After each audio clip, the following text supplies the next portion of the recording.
Assalamualaikum warahmatullahi wabarakatuh. Halo semua, bertemu lagi dengan saya Kak Sakina dalam membahas analisis dan sintesis penyusunan karya tulis ilmiah non-penelitian. Kalian masih ingat tidak bagaimana pembahasan analisis dan sintesis pada video sebelumnya? Oke, baik. Jadi Kak Sakina akan memberikan sedikit ulasan mengenai poin penting analisis dan sintesis sebelum kita menunjukkan contoh dari penyusunan bab 4 ini. Jadi, inti dari analisis itu adalah bagaimana penulis dapat merincikan permasalahan yang dituangkan dalam karya tulis ilmiah yang dibuat. Sedangkan sintesis yaitu bagaimana penulis dapat membuat atau menggambarkan ide yang berbeda dari penulisan karya tulis ilmiah sebelumnya. Jadi yang paling menentukan di sini adalah di bagian sintesis, karena orisinalitas dari sebuah karya tulis ilmiah itu bisa dilihat dari bagian sintesis. Oke, selanjutnya Kak Sakina akan menunjukkan contoh dari penyusunan bab 4, analisis dan sintesis pada karya tulis ilmiah non-penelitian. Nah, di sini yang diangkat permasalahannya itu adalah tentang pemanfaatan biji buah pala Myristica fragrans sebagai bahan tambahan pada pembuatan mie sehat tinggi protein. Nah, di bagian analisis di sini, seperti yang Kak Sakina sebutkan sebelumnya, bahwa berisi permasalahan yang kemudian penulis rincikan. Jadi, berbeda dengan latar belakang untuk di bagian analisis, tidak semuanya yang dimasukkan di bagian latar belakang itu juga persis sama di bagian analisis, tidak. Jadi, di bagian analisis di sini penulis hanya memasukkan poin penting saja mengenai karya tulis ilmiah yang dibuat. Oke, bisa kita lihat karena Kak Sakina membahas mengenai masalah pangan, kemudian bagaimana ketahanan pangan itu berpengaruh pada kehidupan keseharian, urgensinya apa. Kak Sakina juga membahas bagaimana pengaruh ketahanan pangan pada keseharian yang kemudian diberikan solusi melalui pengolahan mie instan yang sering kita konsumsi sehari-hari untuk lebih sehat. Itu kemudian ditambahkan salah satu bahan alami, yaitu minyak dari buah pala pada kadar tertentu. Jadi di bagian analisis ini penulis dapat mengerucutkan permasalahan-permasalahan dari berbagai referensi yang telah penulis cari dan masih sesuai dengan ide penulisan pada penyusunan karya tulis ilmiah yang kita buat.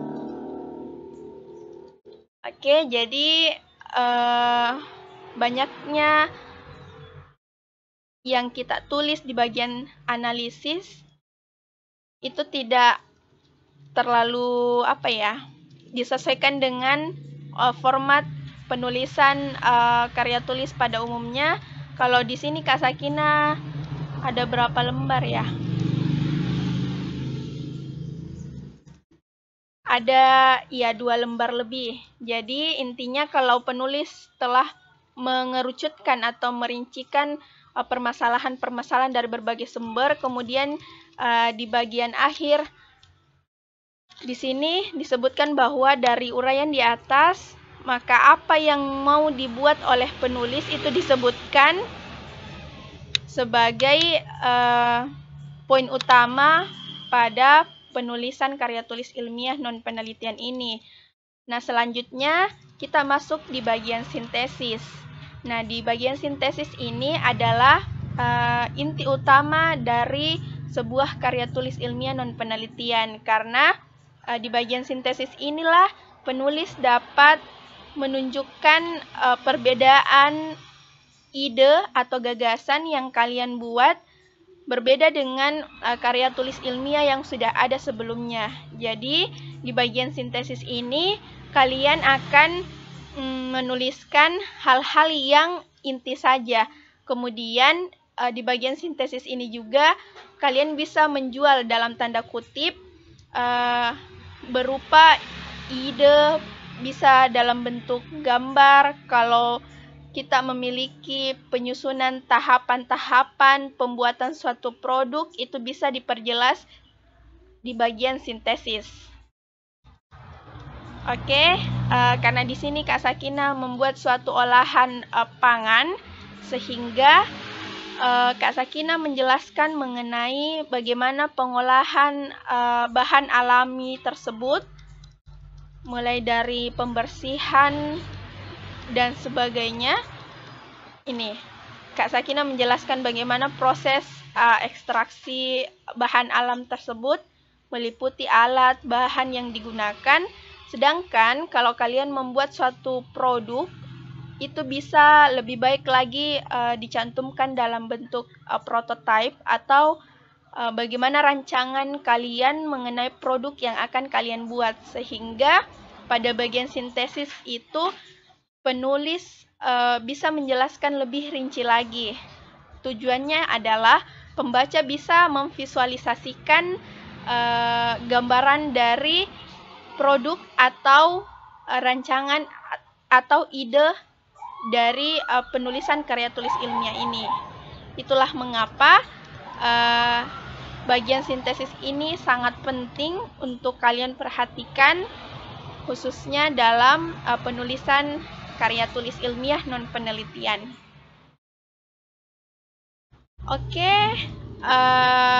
lebih rinci kita menuliskan mengenai cara pembuatan, bisa dalam bentuk bagan seperti ini, bisa dalam bentuk gambar, bisa dalam bentuk prototype. Intinya bagaimana penulis bisa memvisualisasikan sehingga pembaca bisa menggambarkan sendiri apa yang penulis maksudkan dalam karya tulis ilmiah yang disusunnya. Oke, seperti itu ya penyusunan analisis dan sintesis. Oke, penulisan karya tulis ilmiah itu tidak susah, yang penting kalian tekun dan bisa semangat untuk menyelesaikan, karena terkadang ketika sudah mulai di awal biasa ada kendala pada saat pembuatannya, pada saat penyusunannya, sehingga kendala lain yaitu rasa malas untuk menyelesaikannya. Jadi menulis karya tulis ilmiah itu tidak susah, yang jelas kalian mau konsisten untuk menyelesaikannya. Oke, sekian dari video penjelasan mengenai analisis dan sintesis pada penyusunan karya tulis ilmiah non-penelitian. Semoga kalian terinspirasi untuk menuliskan banyak hal di sekeliling kita dalam bentuk karya tulis ilmiah. Karena tulisan yang baik adalah tulisan yang dapat dibaca oleh orang lain, apalagi kalau sudah bermanfaat untuk lingkungan kita. Oke, sekian video kali ini dari Kak Sakina. Wabillahi taufiq wal hidayah. Wassalamualaikum warahmatullahi wabarakatuh. Dadah.